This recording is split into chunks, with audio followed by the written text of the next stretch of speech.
All right, Kelly, thank you so much. We want to break down what these numbers mean for all of us. David McAlvany, CEO of McAlvany Wealth Management, is here. Thank you so much for being with us.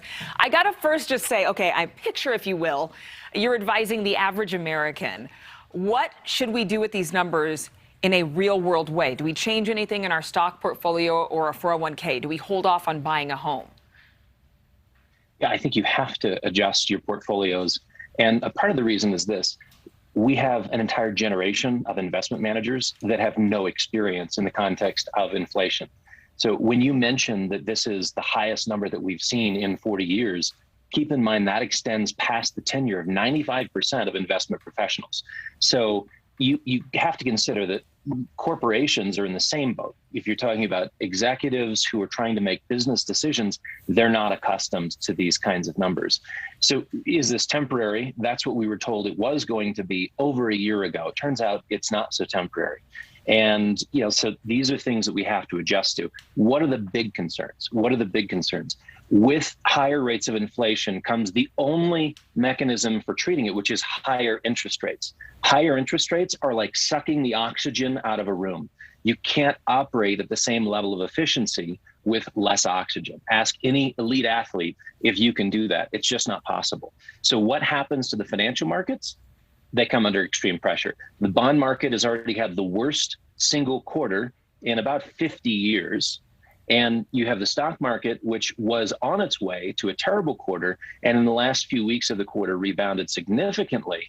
But I think you have more downside volatility, more selling off in the stock market, potentially an extended bear market, because again, we got to see asset prices move to record levels with extreme amounts of liquidity in the system. Now we're talking about quantitative tightening, which is what the Fed calls it, when you're taking liquidity out of the system. They want to reduce their balance sheet by $95 billion a month and raise interest rates aggressively to address this inflation issue. That has to affect asset prices. So beware of your bond portfolio, beware of your stock portfolio. Someone who's in that balance between a 60-40 split, it may seem counterintuitive to move to cash, but I can tell you the inflation haircut that you have in a cash position is far less than what you would see coming from market volatility, the sting of actual capital losses. So the things that work well in this environment, I think precious metals, gold and silver, have a great run ahead of them as investors look for an opt out of stocks. That is not cash, that is not fixed income.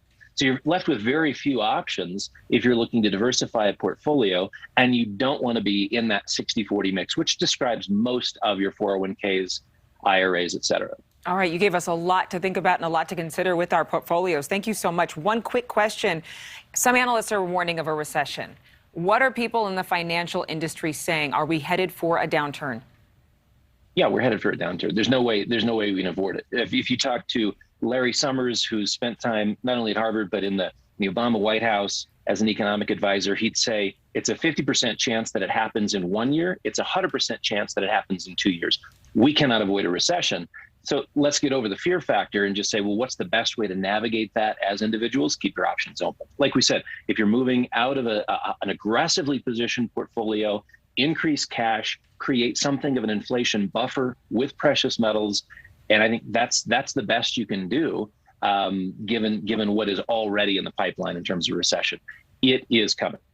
David McAlvany, thank you so much for being here and for your expertise. We appreciate it. Thank you. Anytime. Excellent. Thank you so much for watching. Make sure to click on the red subscribe button below so you can get more of NewsNation's fact-driven, unbiased coverage.